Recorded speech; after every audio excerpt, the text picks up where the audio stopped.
నమస్కారం. ఘంటారావానికి స్వాగతం. ముందుగా ప్రధానాంశాలు. నా దేశం నా బాధ్యత పేరుతో పొదుపుపై ప్రచారం. మంత్రులు విదేశీ పర్యటనలు తగ్గించుకోవాలన్న సీఎం.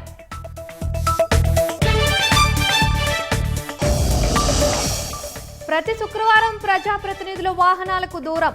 ఈవీలను ప్రోత్సహించాలని మంత్రివర్గం నిర్ణయం.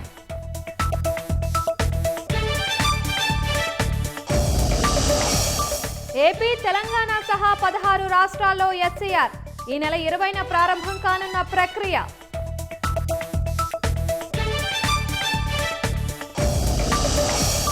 ఎర్రకోట పేలుడు ఘటనలో జిహాదీ కుట్రకోణం.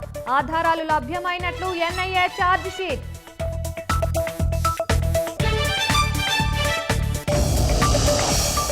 బంగాళాఖాతంలో కొనసాగుతున్న తీవ్ర అల్పపీడనం. రాష్ట్రంలో 5 రోజుల పాటు మోస్తరు వర్షాలకు అవకాశం.